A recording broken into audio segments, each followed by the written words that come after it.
Super. Merci. Je vais donc laisser la main à la directe Île-de-France pour que la Driette Île-de-France, La Driette. pour qu'on puisse démarrer. Merci Marion.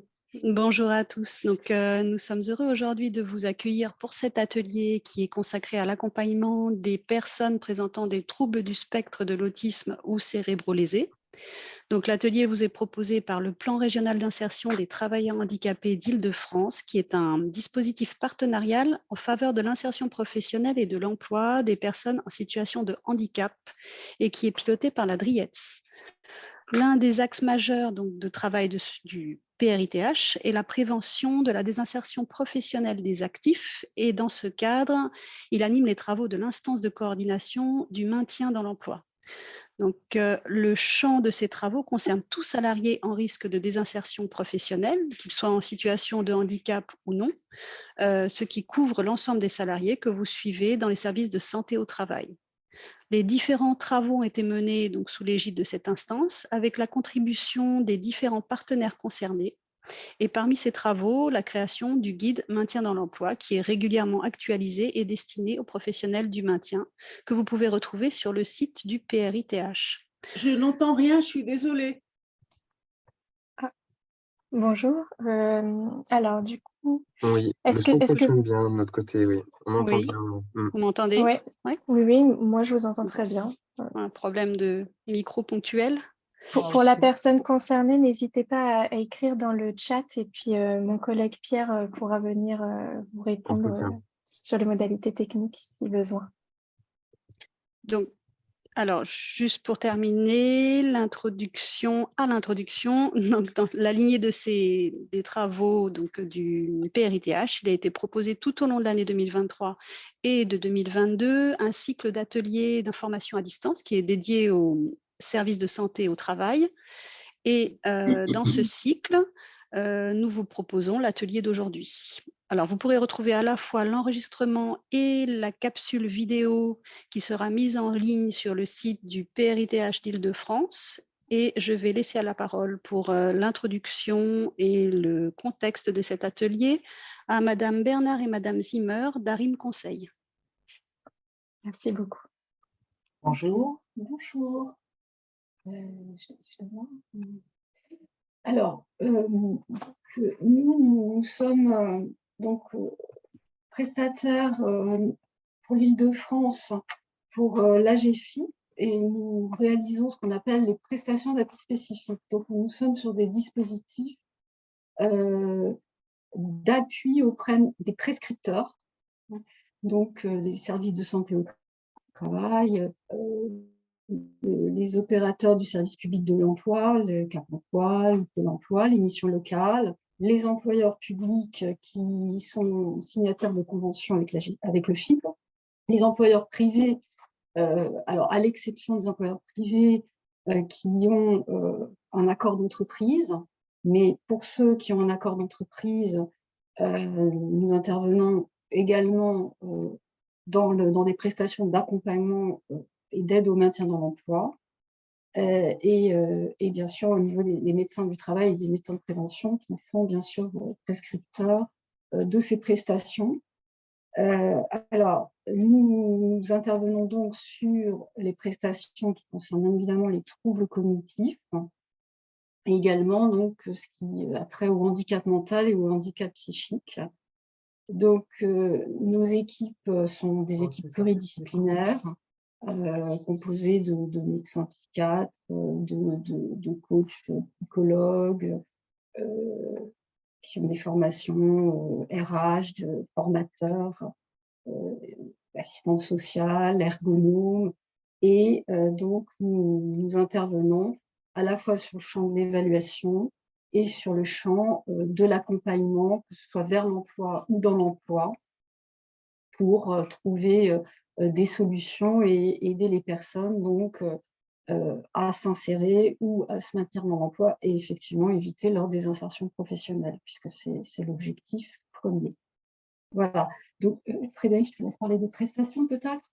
Donc, on a plusieurs types de prestations dont l'objet est de pouvoir permettre d'évaluer quelles sont les répercussions de la situation de santé sur une situation de travail. Des prestations pour aider les personnes à comprendre alors, est-ce qu'ils ont déjà des modes de compensation, de les identifier, et puis de développer d'autres modalités de compensation pour qu'on puisse ensuite aider leur éventuel employeur ou leur employeur, quand ils sont en poste, à mettre en place des aménagements qui permettent, là encore, le maintien dans l'emploi. Au niveau des personnes que nous accueillons, donc, bon, les personnes qui relèvent du handicap mental sont donc des personnes qui ont des problématiques de déficience et ou de limitation sur le plan intellectuel. Les personnes qui ont des problématiques psychiques, donc du handicap psychique, sont des personnes qui vont développer des pathologies d'ordre psychiatrique qui, la majeure partie du temps, sont accompagnées par ailleurs par des équipes de soins. Hein. Notre objet n'est pas d'intervenir sur le plan du soin, mais vraiment, encore une fois, sur les moyens de compensation et d'adaptation de poste par rapport aux manifestations de leurs troubles. Et puis, dans le champ cognitif, on a différents types de personnes, soit effectivement des personnes qui ont eu des troubles neurodéveloppementaux, soit des personnes qui ont été victimes d'accidents et qui, à un moment donné, ont du mal à récupérer leur fonction cognitive.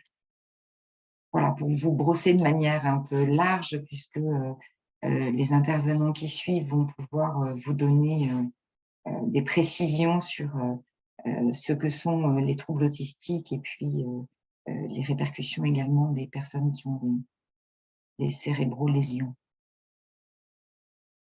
Est-ce qu'il y a des questions du coup ou des demandes de précision?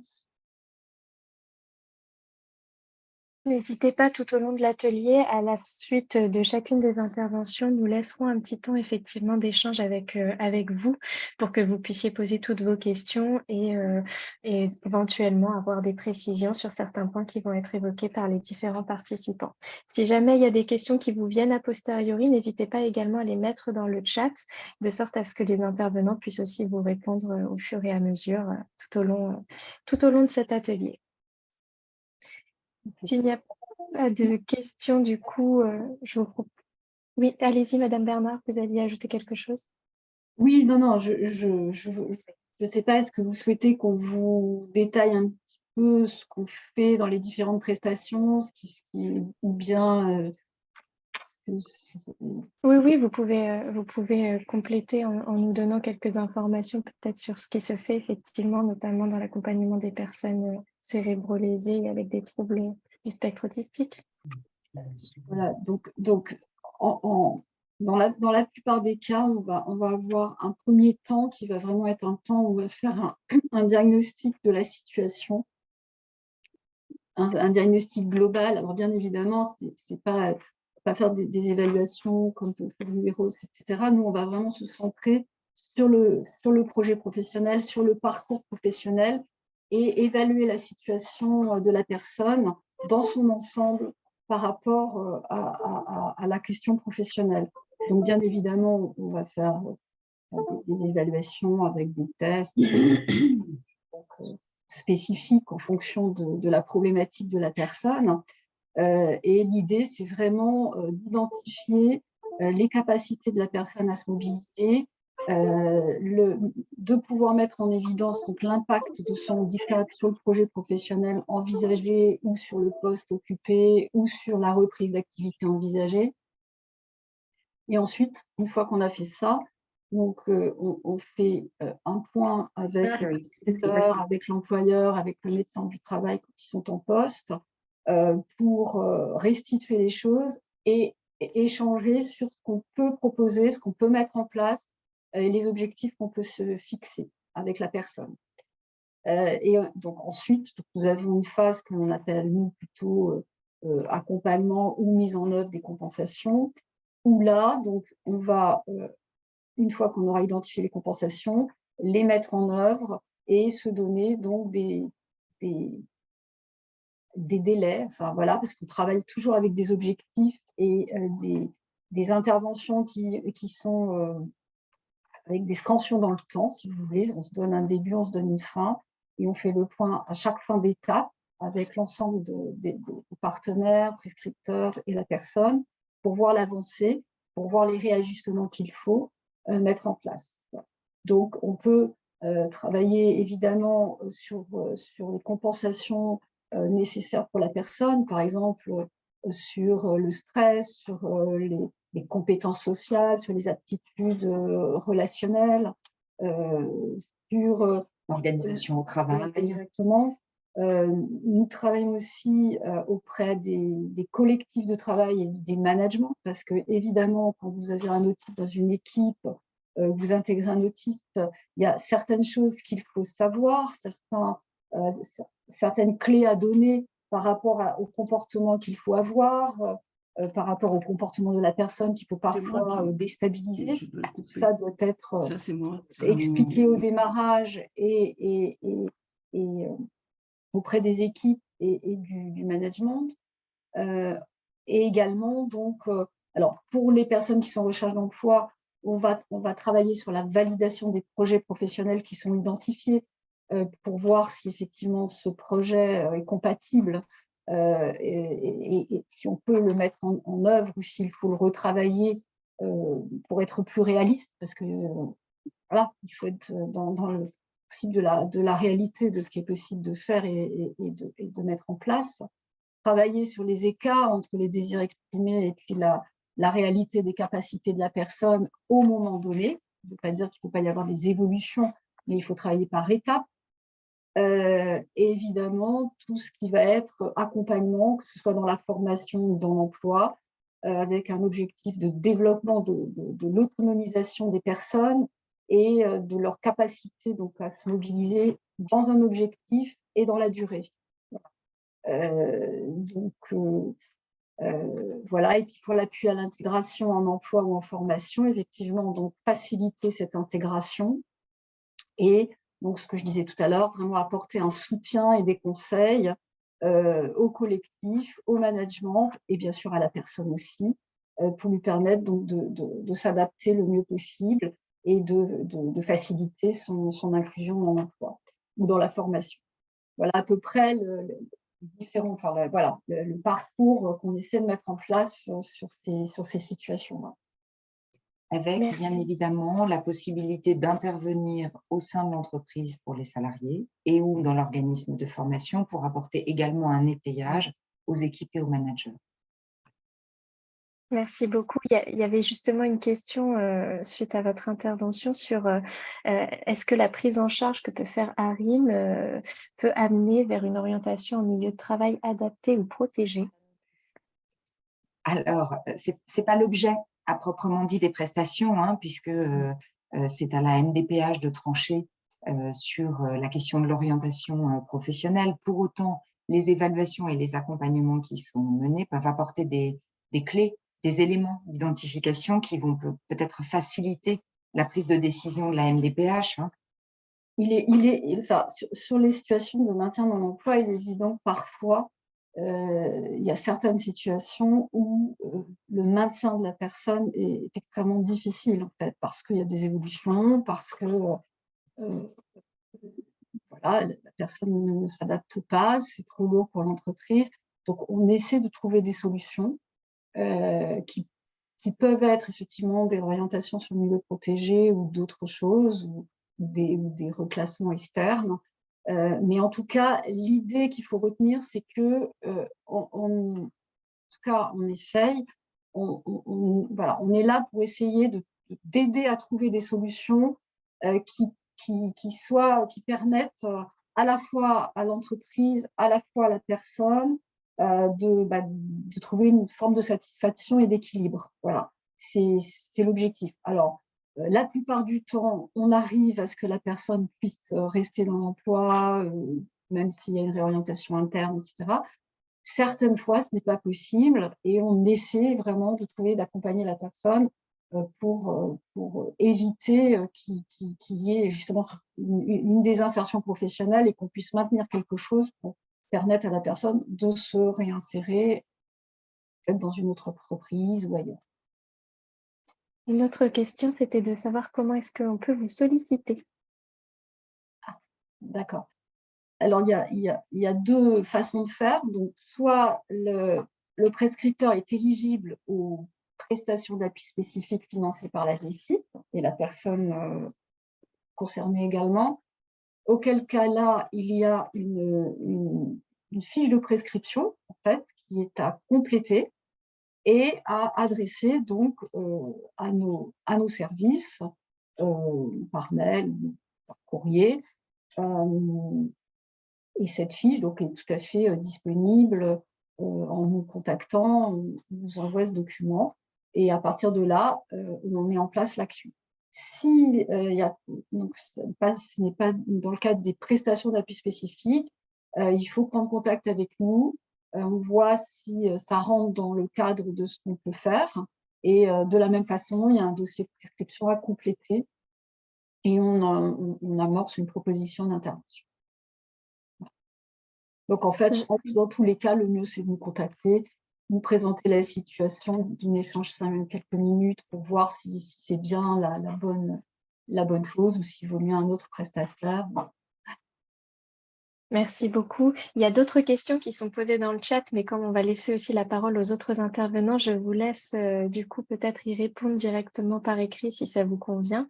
Et oui, dites-nous. Alors, juste pour finir quand même, parce que nous sommes là un petit peu dans une période intermédiaire, on va dire, puisque concernant les prestations d'appui spécifiques, nous arrivons en fin de marché, puisque ce marché va bientôt se terminer. Et il y a un nouveau marché, d'ailleurs les appels à projets sont reçus, donc on est en train de plancher dessus. Donc, nouveau marché qui interviendra, voilà. Donc il va y avoir une période de fin de marché, d'un nouveau marché qui va se mettre en place dans la suite. Merci beaucoup. Alors, je crois qu'il faut répondre par écrit.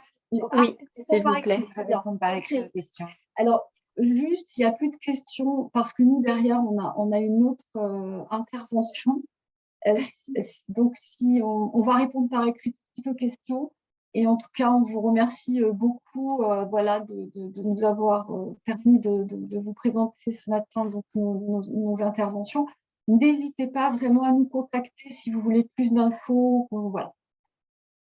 Merci beaucoup. Très bonne présentation et bonne journée à vous tous. Merci beaucoup, Mesdames Bernard et Zimmer, pour cette intervention. Je vous laisse du coup répondre aux questions dans le chat. Et puis, de toute façon, encore une fois, le replay et une capsule vidéo seront disponibles à l'issue de cet atelier. Encore un grand merci. Merci. Bonne fin de journée. Au revoir. Merci, au revoir. Et donc, du coup, je vais laisser la parole maintenant à Madame Heim qui va vous présenter du coup les spécificités liées à la prise en charge en situation de travail des personnes qui ont un trouble du spectre de l'autisme.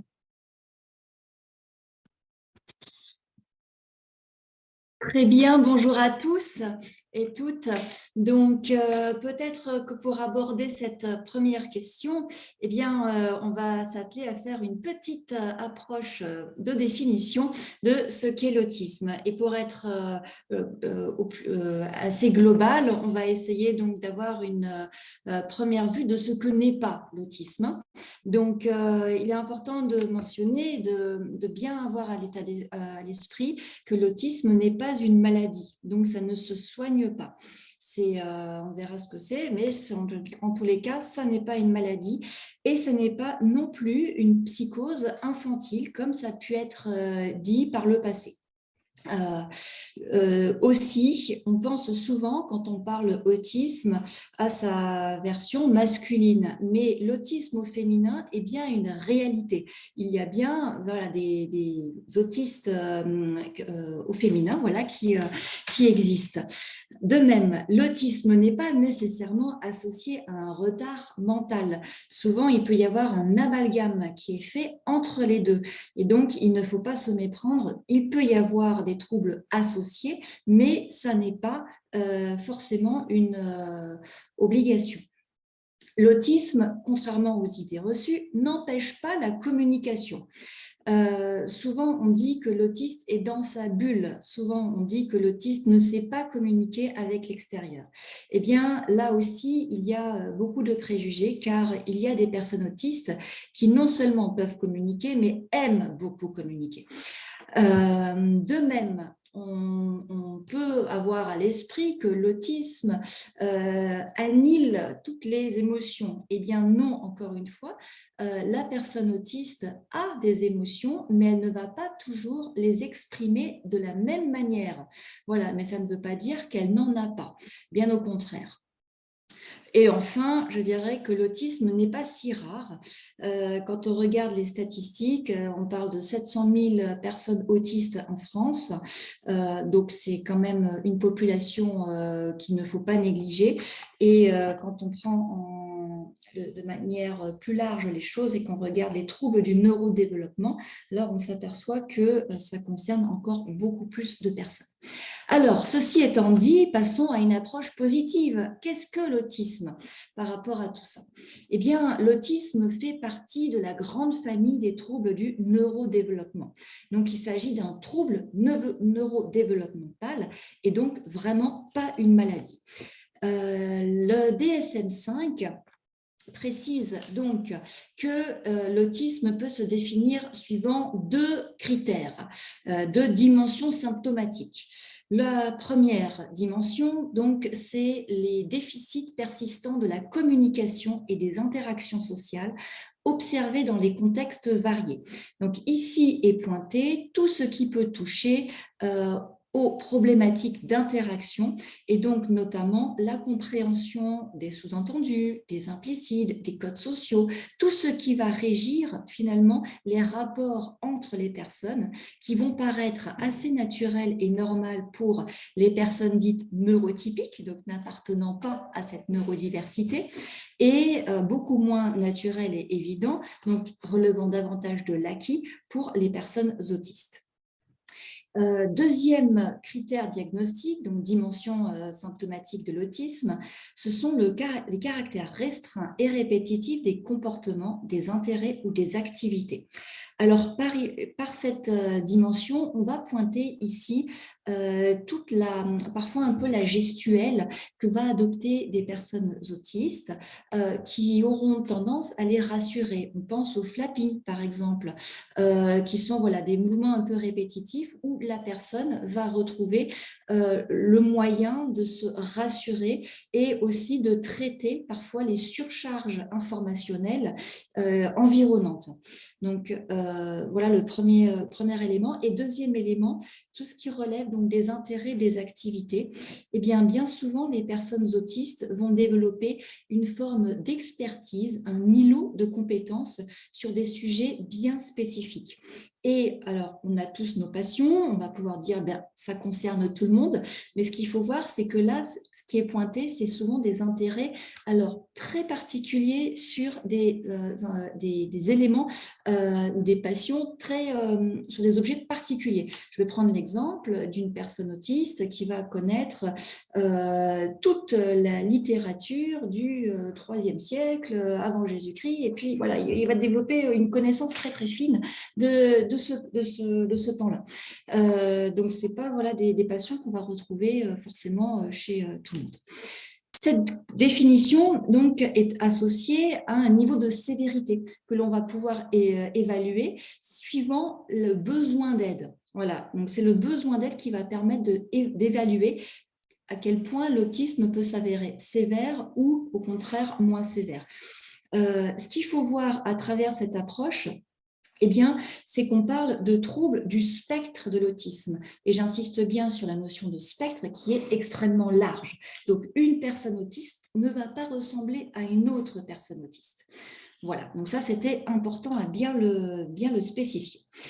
Arrivons maintenant sur les caractéristiques des personnes et notamment sur les caractéristiques qu'on peut trouver intéressantes dans le milieu du travail.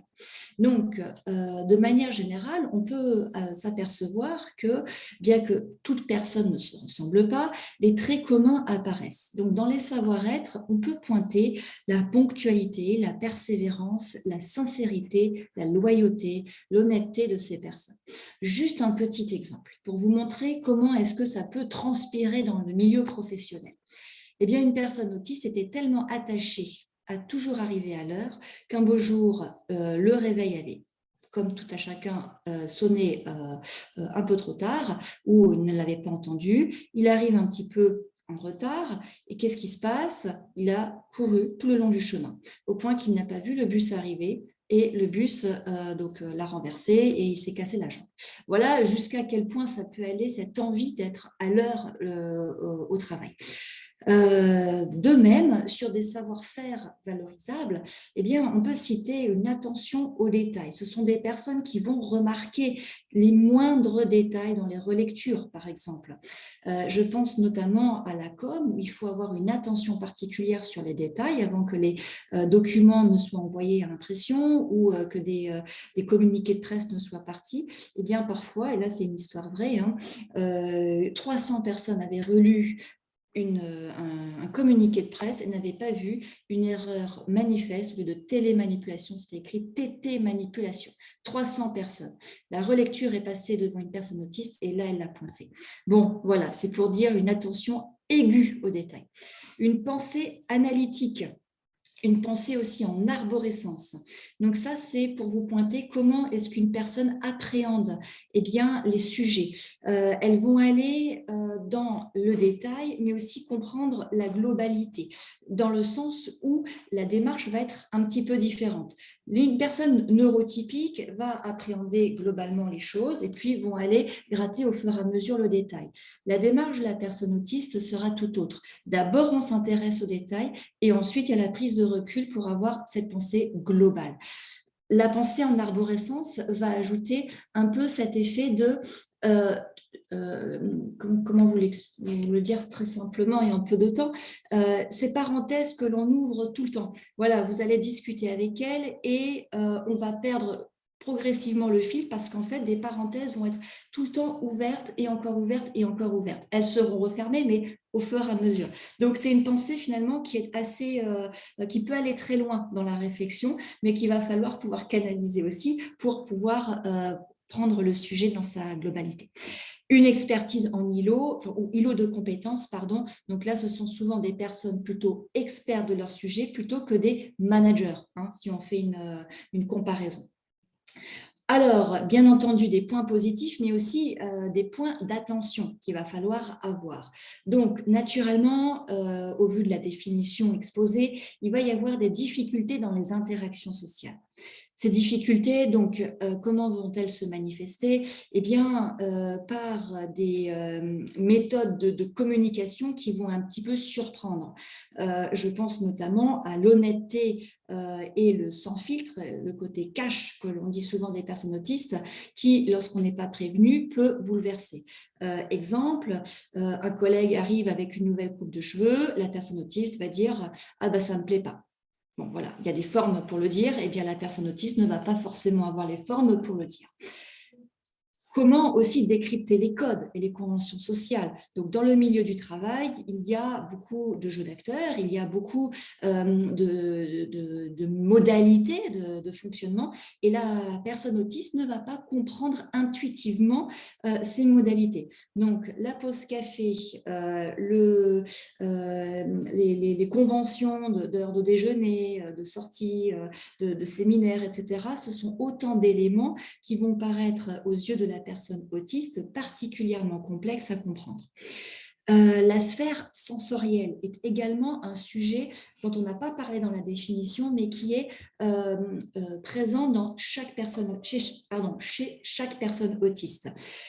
Les sens que l'on peut connaître, l'odorat, le toucher, le sens vestibulaire, etc., donc vont pas tous être affectés, mais vont être l'un ou l'autre affectés à des degrés différents. On va par exemple avoir des personnes qui vont avoir du mal à faire la bise, voilà, pour saluer. Donc, parce que le contact physique, aussi sensible soit-il, peut être une problématique. Donc voilà, ce sont des choses qu'il faut pouvoir prendre en compte. L'odorat, s'il y a des fumeurs dans l'équipe, bon voilà, ce sont des choses qui peuvent être problématiques et qu'il faut juste pouvoir prendre en compte pour pouvoir le gérer. Aussi, on a tout ce qui va relever de la gestion des imprévus, des changements. Donc, ce sont des choses qui, en général, doivent être anticipées au maximum pour que la personne autiste puisse réagir favorablement. Il n'y aura pas de blocage de sa part, mais il faut qu'elle puisse l'anticiper pour le vivre, voilà, dans sa temporalité. Donc, par exemple, des changements de manager, des changements de lieu de travail, des changements de cap, de projet, etc. Ce sont autant de choses, voilà, qu'il faut essayer autant que possible d'anticiper pour que la personne autiste puisse l'impacter et le prendre en compte. D'autres conséquences que l'on va pouvoir voir au niveau de l'autisme, c'est la fatigabilité accrue. Ce sont des personnes qui vont travailler de manière très, on va dire, de manière très rigoureuse. Une fois qu'elles rentrent dans leur domaine d'expertise, elles ne vont pas faire de pause, elles ne vont pas penser à se désaltérer, par exemple. Voilà, donc ce sont des personnes qui auront une tendance, peut-être plus que les autres, à rencontrer une certaine fatigabilité. Cette fatigabilité peut générer, lorsqu'elle n'est pas suffisamment prise en compte ou qu'il n'y a pas une attention globale du mode de fonctionnement de la personne, ce qu'on appelle le burn-out autistique. La littérature scientifique est en train de se caler là-dessus, sur cette question de burn-out autistique, mais en tous les cas, c'est quelque chose qui concerne quand même pas mal le public autiste. Ensuite, je l'ai cité, les crises. Lorsque l'environnement sensoriel de travail n'est pas en adéquation avec les particularités de la personne autiste, eh bien, il faut savoir que c'est autant d'éléments qui peuvent générer des crises. Donc, des crises comme on peut les connaître, où on va avoir la personne se retirer, mettre la main sur les oreilles, etc. Donc, voire plus. Donc là, il n'y a pas de panique à avoir. Il faut juste pouvoir se dire, OK, il y a quelque chose dans le contexte de travail ou dans la sphère sensorielle qui n'a pas été bien prise en compte au départ et qu'il va falloir pouvoir aménager pour que la personne se sente bien. Voilà. Donc ça, ce sont un petit peu les points d'alerte. Alors, une fois qu'on a dit ça, qu'est-ce qu'il faut faire? Eh bien, quand la personne a connaissance de son autisme, eh bien, il y a nécessairement, vous le comprendrez naturellement, un besoin de sensibiliser le collectif sur les particularités de la personne. Donc ça, c'est quelque chose qu'on retrouve souvent, quel que soit le handicap, mais je dirais qu'au vu des particularités de l'autisme, handicap invisible, communication atypique, besoins spécifiques, il est nécessaire et important de pouvoir sensibiliser le collectif à l'autisme en général, mais aussi aux particularités de la personne. Voilà, ce n'est pas nécessaire d'être savant sur l'autisme, mais il faut comprendre le mode de fonctionnement de la personne en question. Des adaptations seront également à envisager, des adaptations sensorielles. Donc, si la personne a par exemple une hyperacousie, il va falloir peut-être penser à un port de casque. Voilà. Si la personne a besoin d'avoir un environnement sans agressivité au niveau de certaines couleurs, je pense à une personne autiste qui, par exemple, ne supporte pas la couleur rouge. Bon, eh bien, des affiches avec du rouge, tout simplement, on les retire. Voilà, c'est tout simple. Souvent, la personne autiste va aimer un bureau où il n'y a pas beaucoup de passages. Donc, le bureau peu convoité du fond qui donne accès sur une bibliothèque, eh bien, sera au contraire très convoité pour une personne autiste. Vous voyez, donc il faut un petit peu comprendre les spécificités pour trouver les bonnes adaptations. Les adaptations managériales vont se trouver dans la communication que l'on va avoir avec la personne, plutôt une communication écrite qu'une communication orale. Une communication qui est inscrite avec des objectifs clairs, des objectifs inscrits dans une temporalité et des attentes voilà, précises qui sont données à la personne autiste.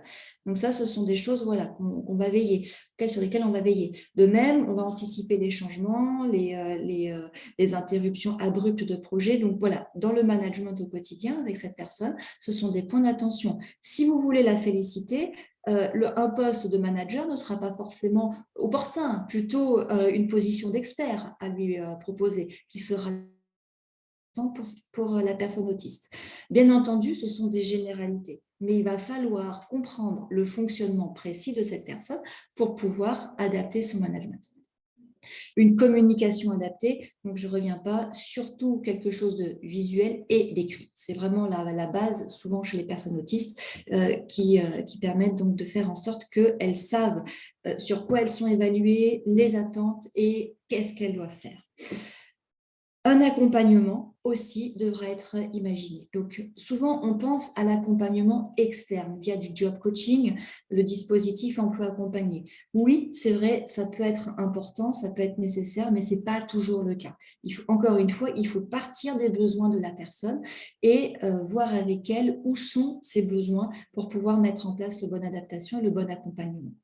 De même, là où on y pense un peu moins, c'est le tuteur.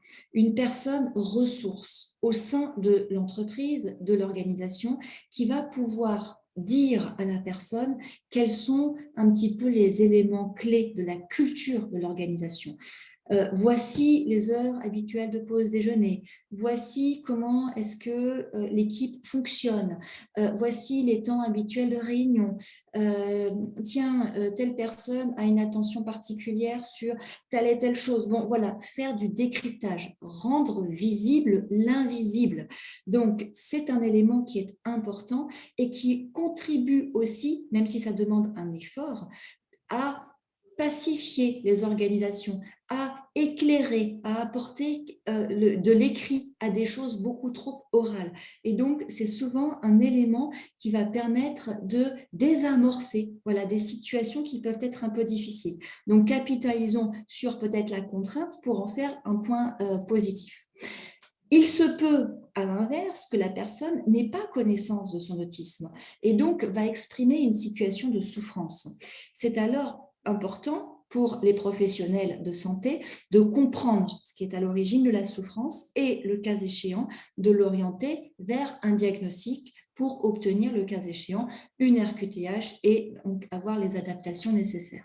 Donc ça, c'est aussi un autre volet d'activité, une autre démarche que l'on peut mettre en œuvre pour pouvoir justement comprendre vraiment cette souffrance exprimée et faire en sorte que s'il y a l'expression d'un décalage par rapport à un collectif de travail, eh bien, on puisse mettre un mot clinique sur cet état.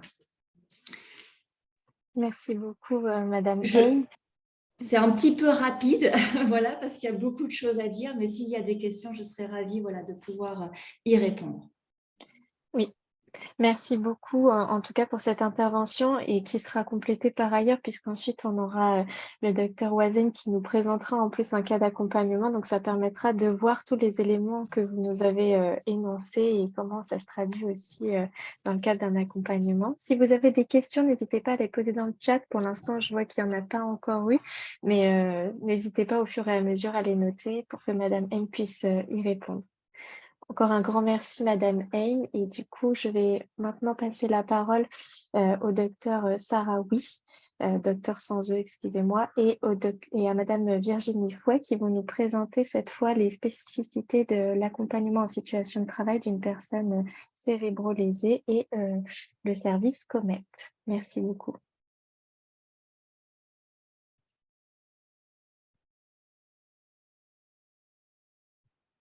Ah, Monsieur Sarawi, on ne vous entend pas.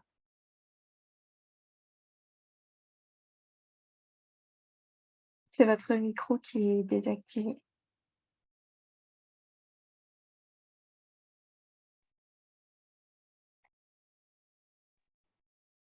C'est bon là? Oui, super. Est-ce que je peux voir le slide, le diaporama? Oui. Oui. Très bien. Donc moi, je voulais parler un peu des… Alors, on a un petit écho, peut-être que Madame Fouet, ouais, comme vous êtes dans le même bureau. Ouais, le micro est coupé. Peut-être du coup voir si avec le micro, votre micro, Madame Fouet, ce sera peut-être plus simple.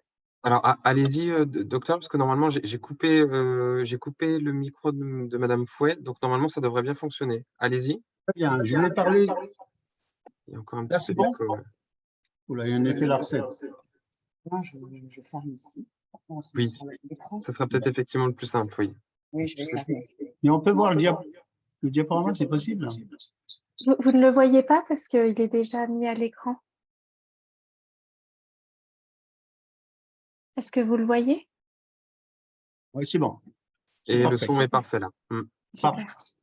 Voilà, je voulais faire un petit point sur les enjeux et un peu la prise en charge du cérébro lésé de façon très, très bref, je dirais, parce que vraiment parler du cérébro lésé, c'est un grand pavé et c'est un peu une lourdeur. Mais sinon, sur le cérébro lésé, on peut dire que ce sont des patients qui sont victimes de lésions cérébrales dues à un traumatisme crânien ou un problème vasculaire ou un problème tumoral, métabolique, infectieux, tout ça sont des cérébro lésés. Donc, le cérébro lésé, donc, il aura des séquelles plus ou moins définitives qui vont retentir sur la qualité de vie, sur les activités de la vie quotidienne et surtout voir un peu par rapport à la réinsertion. C'est variable d'une personne à une autre. Il y a des origines, situations d'handicap, ça dépend. Mais sinon, il y a deux ordres sur les séquelles. Il y a les capacités motrices et sensorielles. Donc, il y a la paralysie avec la spasticité, les troubles de l'équilibre, la gêne visuelle, des troubles sur les capacités comportementales et cognitives, la mémoire ancienne, récente, les troubles attentionnels et les notes psychiques qui sont difficiles parfois, il faut les prendre assez rapidement parce que parfois ça peut différencier sur les handicaps invisibles. Sur l'épidémiologie, on peut dire qu'il y a 300 000 de cérébrolésés nouveaux par an, dominés par les traumatismes crâniens et l'AVC, autres lésions cérébrales acquises non évolutives, les encéphalites, les anoxies cérébrales, les méningoencéphalites et les tumeurs cérébrales. Sur la répartition, 60% sont des hommes, 40% de femmes, avec 55 ans d'âge moyen. Et la dominante, c'est que le trauma crânien, il est plus masculin, il est plus jeune, et c'est ça que ça relève par rapport au public avec des lésions, des pathologies ischémiques. Sur l'AVC lui-même, il y a 150 000 nouveaux par an.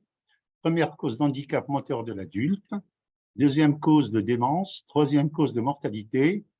Les infarctus cérébraux représentent 80% avec un âge qui est supérieur à 65 ans, 70%, 75% gardent des séquelles, 30% de dépression. Ça, c'est un effet péjoratif sur la réinsertion. 20% de mortalité dans le mois et récidive dans 5 ans. Le diagnostic, je pense qu'il est aisé, c'est l'IRM, hein, c'est les unités neurovasculaires. L'IRM, c'est l'examen de référence qui va montrer surtout les images d'AIT, accident ischémique transitoire, les infarctus superficiels ou profonds et les hémorragies. Les étiologies, il y en a 3 causes qui dominent 70% sur les ischémiques, dominées par l'athérosclérose, les lacunaires, ce sont les patients qui sont polyvasculaires, et les cardio-emboligènes avec les problèmes d'arythmie complète par fibrillation auriculaire ou les fibrillations atriales. 30%, c'est un peu l'hypertension qui est mal suivie avec des hémorragies intra-parenchymatoses. Il y a un travail de deuil qui doit s'imposer dans cette période et surtout accompagner ce type de patients parce que vraiment le handicap, et surtout l'handicap visible, qu'il faut le reconnaître. Peut-être la diapo là qui arrive. Sinon, il y a sur les séquelles principales 3 ordres. Il y a les troubles cognitifs, sur la mémoire récente, ancienne, surtout la récente qui est très touchée. Il y a la désorientation temporo-spatiale, il y a les difficultés de concentration, logique, raisonnement, et les problèmes, difficultés parfois d'élocution. Les séquelles physiques, il y a le sensorial, parfois les gènes visuels, il y a la paralysie qui est dominée, c'est un hémicorps, il y a les pertes de sensibilité, il y a aussi les capacités, c'est-à-dire des problèmes de coordination, et la douleur neuropathique et la désadaptation à l'effort, la fatigabilité. Il y a des troubles du comportement, c'est parfois des comportements inadaptés pour un frontal désinhibé ou possessif, ou parfois il est agressif et parfois violent. Ce qu'il faut retenir, fréquemment retrouvé, c'est la perte de confiance en soi. Il y a un sentiment de vulnérabilité, il y a la rupture du lien social, relation professionnelle avec l'extérieur, difficile de maintenir des liens amicaux, difficultés d'ordre relationnel avec non seulement les personnes cérébralisées, mais aussi leurs proches qui sont un peu dans la galère. La prise en charge, elle est multidisciplinaire, elle est à la fois spécialisée et à la fois généraliste, surtout comorbidité. Disons, la prévention pour les AVC, la prévention secondaire s'impose sur les facteurs de risque cardiovasculaire. Donc, tout ce qui est diabète, hypertension, cholestérol, l'apnée du sommeil, tout ça, il faut qu'on essaye de revoir ça de près et faire une éducation à la santé. Sinon, toujours en prise en charge, il faut fixer les objectifs réalistes et réalisables et travailler surtout avec les aidants, des gens avec tous les points d'étape sur la feuille de route, le parcours. Les moyens humains, ils sont tous les acteurs dans une unité SMR spécialisée neurologique, c'est-à-dire les ergots, les kinés, les orthophonistes, neuropsychologues, les enseignants en activité physique adaptée, l'assistance sociale, les personnes de réinsertion, le psychologue. Les moyens matériels, c'est le plateau technique spécialisé. Je pense aujourd'hui avec tout ce qui est la tarification, le PTS, il est favorisé par les tutelles. Ce qui est aussi important, c'est voir le cheminement, le parcours, c'est-à-dire anticiper un peu le retour à domicile, même travaille beaucoup l'aval de l'aval, et parfois l'intérêt, c'est d'orienter ce type de patient en unité du système nerveux central ou unité neurologique, autorisation neurologique. L'importance de faire un diagnostic toujours en amont, c'est le diagnostic médical, identifier les troubles constitutifs à la lésion cérébrale, donc un bilan lésionnel précis. Ça, c'est dans le cadre de l'urgence. Et comme ça, on peut proposer un programme adapté, personnalisé. Et repérer beaucoup les troubles consécutifs à la cérébrolésion doit intervenir le plus tôt possible. Surtout, c'est pour chercher un cérébrolisé invisible. Je passe la diapo. Donc, un petit mot sur le retour à domicile. Je pense qu'il y a un point qui est évoqué chez les familles et même le patient, c'est cette rupture dans l'accompagnement. Je pense aussi par rapport à ce qu'il y a aux pénuries aujourd'hui sur les moyens humains, sur le plan médical, paramédical et rééducation. L'accès à des plateaux techniques spécialisés qui restent difficiles aussi, hein. Et surtout, en libéral aussi, il y a une difficulté d'organiser un peu des séances d'orthophonie, de la kinésithérapie et surtout les consultations pour les problèmes visuels, les soins dentaires. En conclusion, moi, je pense qu'il faut revoir la fluidité et le parcours cérébrisé, donc de travailler en amont et en aval de l'aval, mettre des chemins cliniques, mettre des programmes. Le relais d'HDJ, moi, je pense qu'il s'impose, hein, malgré qu'on est soumis à des problèmes de dotation modulée d'activité. Ça reste incontournable et le suivi COMET, il est là présent pendant le staff et refaire le point, maintenir, consolider les acquis fonctionnels, situationnels et cognitifs, et le staff multidisciplinaire est lieu de discuter de façon collégiale la réinsertion socio-professionnelle. Voilà, c'est tout ce que j'ai à dire. Est-ce qu'il y a des questions? Si vous voulez, je vous propose que Madame Fouet continue et qu'ensuite on fasse les questions sur les 2 interventions, si ça vous va. De place. Excusez-moi.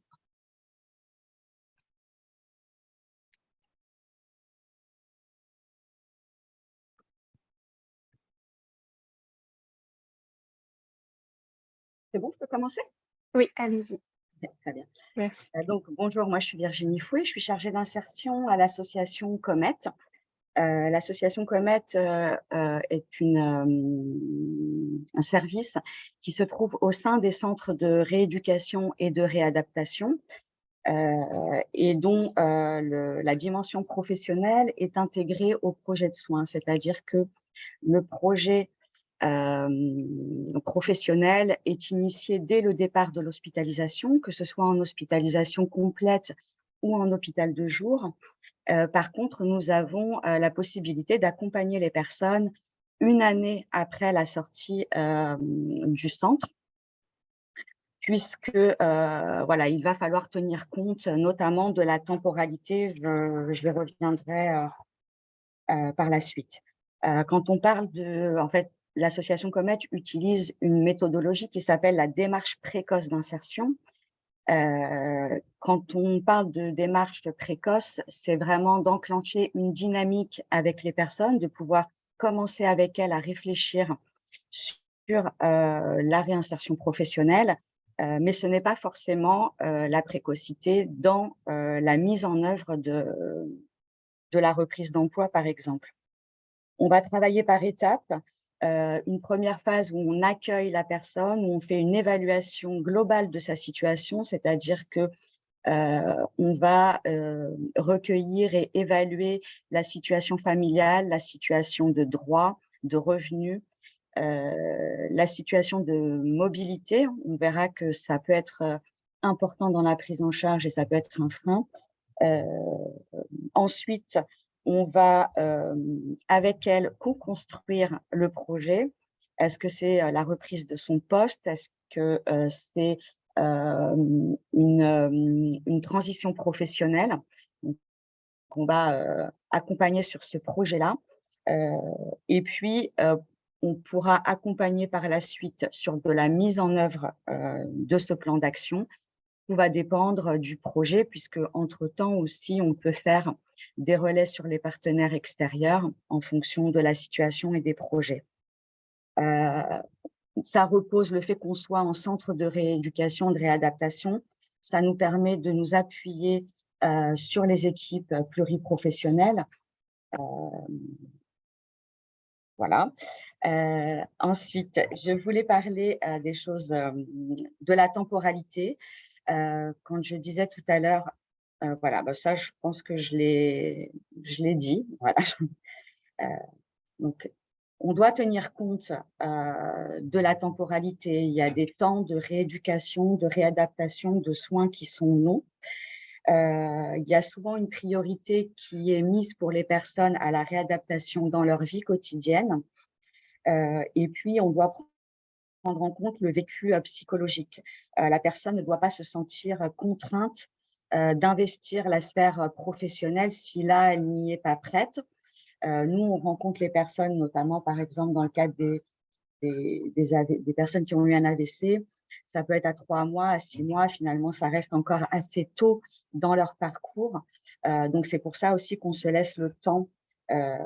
Voilà. On va tenir compte des séquelles motrices et cognitives, le docteur Sahraoui en a parlé, mais aussi effectivement de tous les symptômes dépressifs, troubles de l'humeur, un vécu des fois de la maladie qui peut être un peu traumatique, surtout quand c'est arrivé très brutalement, un retrait, isolement social, une angoisse de la récidive. On va aussi devoir s'appuyer sur le contexte de travail. Quelles sont les exigences du poste occupé, quel est le lien, le relationnel avec l'environnement de travail, et travailler aussi la réassurance sur de l'anxiété de performance, la peur du regard des autres, notamment par exemple aux collègues. Les appuis qu'on va pouvoir avoir au sein du CMPR, c'est vraiment de pouvoir s'appuyer sur les professionnels qui vont faire des évaluations, réaliser des bilans ergothérapie, neuropsychologue, orthophoniste, kiné. Nous, ça va nous permettre de construire le projet qui soit compatible, de pouvoir rédiger des synthèses avec des préconisations qu'on va faire avec la personne, qu'on va pouvoir adresser au service de santé au travail, notamment, ou à la MDPH, pour voilà, envisager le retour à l'emploi.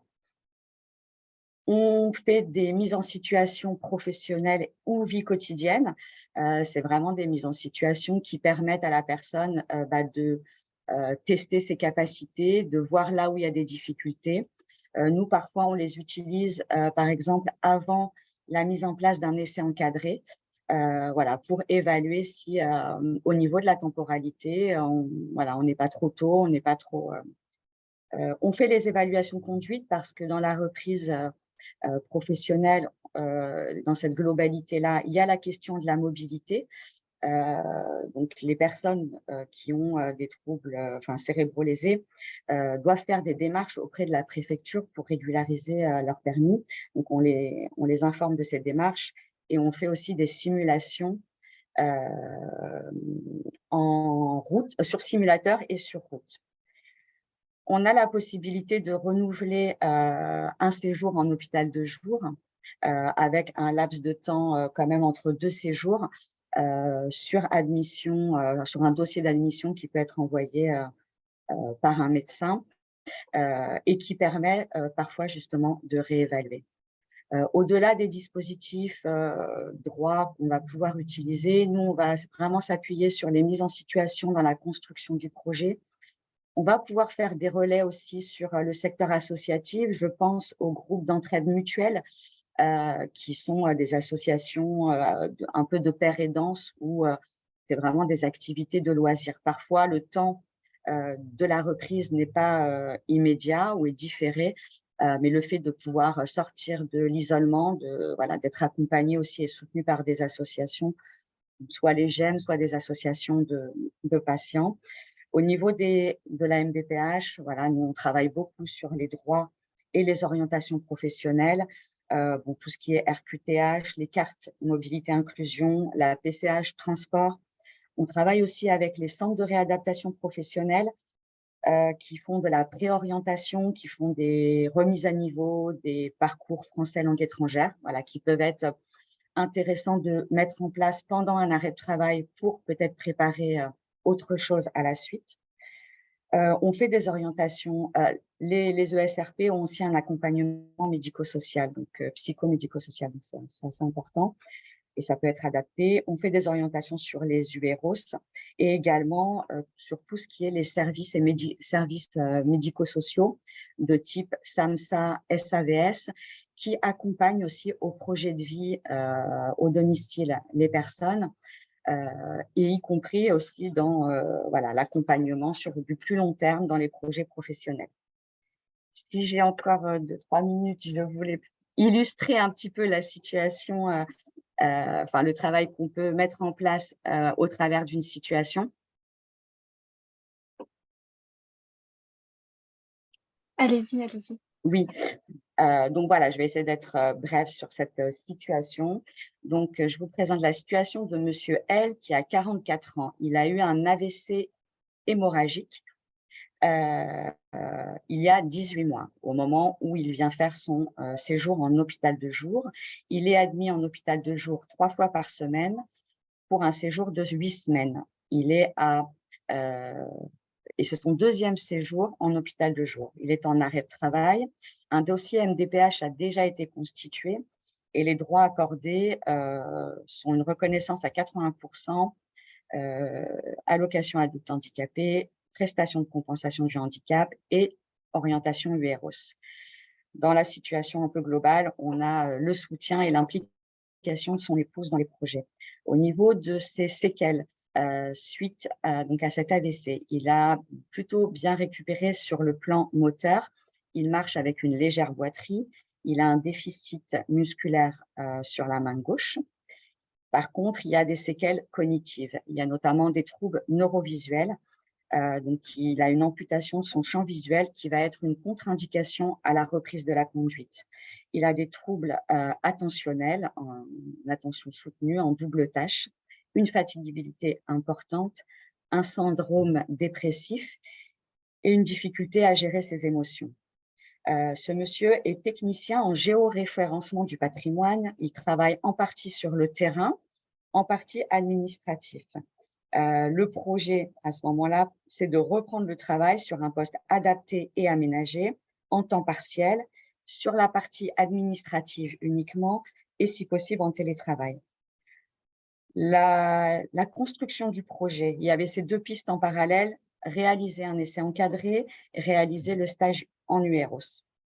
Les éléments favorables, On a un employeur qui est très favorable à son retour en emploi, qui est partie prenante dans toutes les adaptations de poste en termes d'aménagement de temps et de limitation de tâches. Nous avons fait des mises en situation en présence de la neuropsychologue avec l'appui de l'employeur qui nous a fourni les logiciels, un fichier Excel qui est vraiment utilisé dans le cadre de son activité pour être au plus près de la situation, qui a en tout cas montré qu'on pouvait tenter cet essai encadré. On a pu prolonger un petit peu l'hôpital de jour pour envisager tout ça. On a pu évaluer la question de la mobilité. Pour ça, on s'est mis en lien avec la MDPH et la GFIP, puisque son lieu de travail se situe dans l'Oise, qu'il ne peut pas conduire, donc il fallait trouver des aides à la mobilité. On avait émis l'idée de transmettre une synthèse au service de santé au travail du département de l'entreprise et d'impliquer le Cap emploi. Ce qui s'est passé, c'est qu'il y a eu une interruption de cette prise en charge, de cet accompagnement, suite à une hospitalisation en addictologie en lien avec un syndrome dépressif et des conduites addictives. On n'a pas pu réaliser l'essai encadré et on s'est mis à disposition de monsieur et de son épouse si ils souhaitaient relancer le projet de reprise professionnelle. Peut-être que l'élément un peu négatif dans cette situation, c'est aussi le syndrome dépressif, l'addiction dont on… Comment ? Facteur limitant, voilà, dans la reprise de travail. Voilà, j'en ai terminé. Je vous remercie de votre attention. Merci beaucoup, c'était une présentation extrêmement riche. Il y a beaucoup de questions, mais comme on est un tout petit peu en retard sur le timing, ce que je vous propose, c'est que vous puissiez y répondre dans le chat si ça vous convient. Comme ça, on va pouvoir donner la parole tout de suite au docteur Oisen qui va nous présenter justement l'accompagnement d'une personne autiste qu'elle a pu réaliser. Et encore un grand merci pour cette présentation à tous les deux qui était extrêmement intéressante. Merci beaucoup. À vous. Merci. Et donc, je vous laisse la parole, docteur. Vous projetez le diaporama ou comment ça se passe? Normalement, vous devez le voir à l'écran. Voilà, ok, très bien. Donc, moi, je suis médecin du travail au SIAP, un service de santé interentreprise. Donc, j'ai pris en cours de route en 2022 la prise en charge de Louis. Donc voilà, donc je vous fais juste un petit récap avant de l'avoir rencontré. Donc il a été embauché dans une entreprise qui s'occupe d'audit, conseil financier, voilà. Et donc il a été, et lors de processus d'embauche, lui a été plutôt, d'ailleurs ça a été les traits de personnalité, peut-être pas les traits de personnalité, mais les traits de caractère qui ont déjà été décrits par Tatiana M. Donc, il a clairement dit ce qu'il avait été diagnostiqué Asperger. Voilà, donc ça n'a pas du tout freiné son embauche. Il a été vu, la RRH avait demandé l'avis du médecin du travail un peu préalable, qui avait donné son OK, qui avait juste formulé, donc en février, un siège ergonomique avec soutien lombaire, mais rien de plus. Voilà, l'examen, il ressortait rien de particulier, à part les caractéristiques d'un Asperger, quelqu'un qui est assez franc, plutôt très pointilleux, méticuleux, quand même avec une intelligence analytique plus élevée que la normale, mais voilà, rien de particulier. Et j'ai été sollicitée en 2021, juillet, donc quelques mois après son embauche, car ça ne va pas du tout. En particulier, c'est le collectif de travail qui se plaint Et lui aussi, lui s'est aussi plaint à la RRH en disant moi ça va pas, je suis pas insérée, les gens me comprennent pas, mon boulot ça va pas, on me donne des tâches à faire mais c'est pas du tout intéressant, je me sens en sous-capacité de mes compétences. Et le collectif de travail lui reprochait que il était ce qu'on a vu un peu avec Tatiana M, il est trop franc, il dit les choses telles qu'elles sont. Il est très analytique, donc tous les détails, il les rapporte. Voilà, le collègue, il a oublié de faire ça, ça va pas, pourquoi tu l'as pas fait? Donc voilà, donc je le vois à ce moment-là. Donc si on peut passer la dia d'après, s'il vous plaît. Donc à la demande de l'employeur en août 2021. Donc je fais le point avec lui, je reprends un peu l'histoire. Et donc, en fait, il y a eu une espèce de, entre guillemets, d'errance diagnostique pendant l'enfance, parce qu'il avait été pris en charge par un pédopsychologue.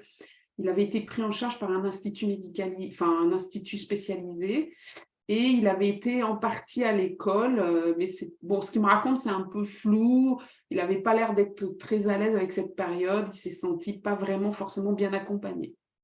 Et à l'âge adulte, vers 20 ans, quelqu'un a posé le diagnostic d'Asperger. Et il a été suivi quelques années, jusqu'à 25 ans, de façon pas très continue. Puis après, il a arrêté, puisqu'il a estimé que ça ne lui apportait pas grand-chose. Il avait une reconnaissance en RQTH. Bon, l'interrogatoire, c'est ce qu'on reconnaît quelquefois dans les Asperger ou les autistes qui sont très analytiques. Ils reconnaissent tout à fait certains de leurs troubles et peut-être le malaise ou le mal-être qu'ils peuvent avoir en société. C'est il sait qu'il dit des choses qui sont pas bien ressenties, mais il les comprend. Mais il comprend pas très bien que les autres le ressentent mal, en fait. Donc voilà, donc on essaye de discuter, de mettre à plat les choses. Et l'entreprise est tout à fait ouverte à un accompagnement. Donc, je propose à Louis un accompagnement par un organisme qui est spécialisé dans les troubles autistiques. Moi, j'en avais proposé quelques-uns, mais l'entreprise avait déjà fait son approche en parallèle, et elle m'a proposé l'aide de AFG Autisme qui avait déjà fait un devis. Donc, je fais la prescription. J'étudie le poste, mais c'est un poste assez administratif en open space. Il n'y a pas de difficulté particulière sur l'open space pour lui. C'est pas tellement ça. Il y a pas de L'environnement lui convient. Il n'y avait pas de point particulier. C'est plus le relationnel et le fait que son boulot, il se sent pas vraiment intégré. Donc, je fais la prescription et je lui dis on se revoit quand il veut. Sinon, c'est dans un an si tout se passe bien avec l'accompagnement. La slide d'après, s'il vous plaît. Donc, il est accompagné. L'accompagnement consistait en minimum 6 visites sur site, avec des échanges téléphoniques entre les managers, la RRH, Louis. Donc, c'est quelque chose qui est assez interactif. Les contacts téléphoniques sont assez à la demande s'il y a des problématiques. Donc, je le revois en juin, donc un peu moins d'un an, mais Louis est très satisfait de l'accompagnement. J'ai un retour aussi de la RRH et des collègues qui me disent que les relations, ça va beaucoup mieux. Et donc, on poursuit l'accompagnement comme c'était, parce que tout le monde a l'air d'être très satisfait. J'avais quand même, parce qu'en fait, lors de la visite, je voyais Louis qui n'était pas très... il se posait beaucoup de questions, il avait envie d'évoluer, je ne le sentais pas très à l'aise. Je dis, on ne va pas se revoir dans un an, je vais vous revoir quand même à la fin de l'année pour voir un peu si ça va toujours bien. Et donc là, du coup, fin de l'année de décembre 2022, l'intégration au niveau des collègues, parce que j'ai des échanges réguliers avec les RH et le manager, ça se passe toujours bien, ça s'améliore. Les gens ont bien compris un peu son trouble et comment il fallait appréhender, parler. Il y a un peu plus de bienveillance. Ils comprennent bien que Louis, c'est sa façon de parler, donc il fait avec. Et Louis, en contrepartie, il essaye de moduler un peu ses phrases où il essaye de mieux choisir ses mots. Voilà. Et par contre, là, il me fait vraiment part de façon très claire, très nette, que son poste ne lui convient plus du tout. Donc, en fait, il est chargé, je ne l'ai pas dit tout à l'heure, mais il est chargé de la base de données clients, de la société. Et il trouve qu'il mériterait mieux, qu'il a envie d'être plutôt chargé en finance, dans des choses qui pourraient plus lui plaire. Je lui conseille d'aller voir la RH et je lui dis, on peut toujours compléter l'accompagnement, on verra un peu après. Dernière slide, s'il vous plaît. Je pense que c'est la dernière. Voilà, donc et je lui dis, on accompagne, enfin voilà, et je dis, moi je ne vous revois pas avant un an, voilà, ça c'est plutôt la RH, elle doit vous accompagner. Sauf que 2-3 mois après, en février, la RH me rappelle, là je vous ai mis texto ce qu'elle m'a dit, que tout le monde est satisfait, que du point de vue du collectif et de sa part, Louis a énormément progressé, mais qu'il est insatisfait de son poste actuel et qu'il veut absolument évoluer. Je ne l'ai pas écrit, mais en fait, du point de vue de la RH et du manager, ils estiment qu'il n'a pas encore les compétences pour monter dans le poste qu'il souhaitait. Donc, elle demande mon avis à ce moment-là. Donc, je le vois. Là, à ce moment-là, Louis me dit qu'il a arrêté son suivi depuis l'automne 2022. Je lui dis pourquoi. Il me dit qu'en fait, ça ne lui apportait plus grand-chose, que ça tournait en rond, qu'il était plutôt insatisfait, que ça ne collait plus tellement bien avec ce qu'il avait besoin, que lui, il veut monter absolument en compétences, qu'il s'ennuie à son poste. Vraiment, c'est ça, intellectuellement, il s'ennuie. Je lui propose éventuellement de changer d'organisme éventuellement. Et au final, au bout de la discussion, il dit non, mais voilà, je represcrivez-moi mon accompagnement, c'est pas grave, je le reprends. Je lui dis d'accord, dans ce cas-là, il faut vraiment, et je lui conseille vraiment de bien discuter avec l'organisme sur sur les compétences qu'il souhaite évoluer pour que la RH puisse l'accompagner. Donc, je renouvelle la prescription, je rediscute avec la RH. Et à ce jour, je n'ai pas tellement de nouvelles.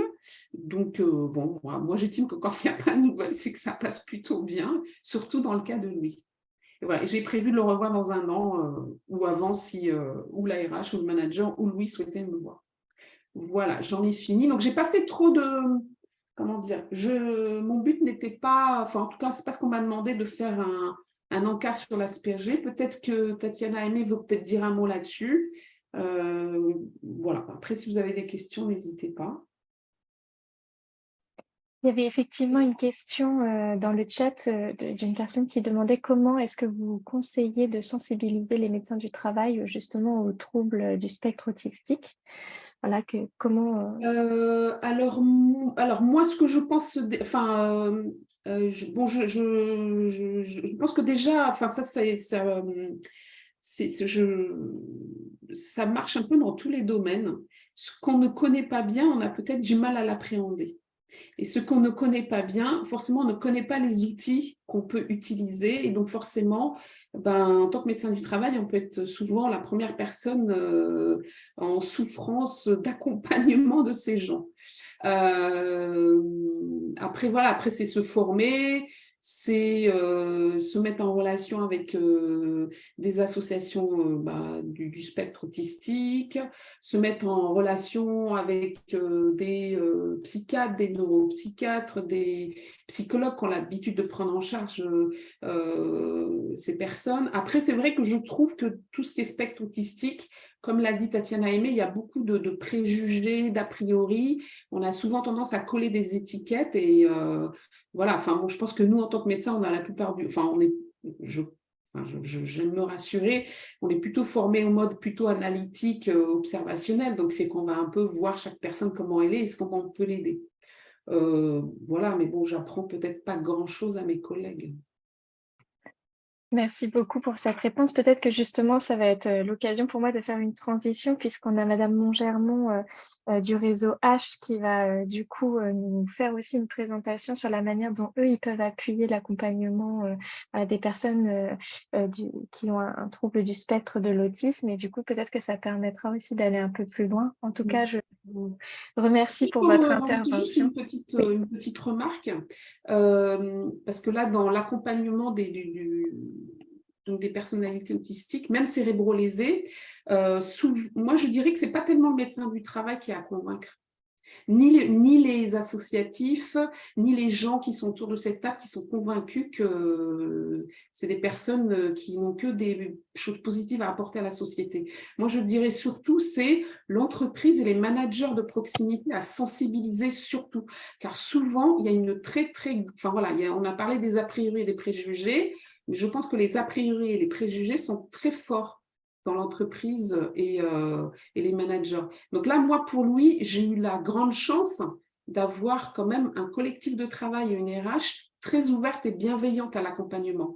Donc moi, je ne vous ai pas présenté les d'autres cas où j'ai eu des refus en me disant non, non, mais il n'est pas inséré, on ne peut pas, il doit aller ailleurs. Donc je pense que peut-être que nous, médecins du travail et même toutes les personnes qui travaillent autour de nous, et on a peut-être un effort à faire à convaincre les employeurs que c'est peut-être tout gagnant pour eux de faire un accompagnement. Merci beaucoup pour cette précision et pour votre intervention. N'hésitez pas, encore une fois, si vous avez des questions, à les mettre dans le chat pour que le docteur Oisen puisse vous répondre. Et il me semble effectivement que Madame Montgermont nous a rejoint, donc je vais lui laisser la parole pour qu'elle puisse nous présenter à la fois le réseau H et la manière dont ils accompagnent les personnes voilà, qui ont un trouble du spectre de l'autisme. Merci beaucoup. Bonjour à tous. Je suis ravie de pouvoir participer à cet atelier, en fait, effectivement, pour parler donc de l'accompagnement des personnes autistes et cérébralisées. Donc, je suis éthologue. J'ai un métier en France qui n'est pas très connu. Donc, je travaille au sein du cabinet Réseau H.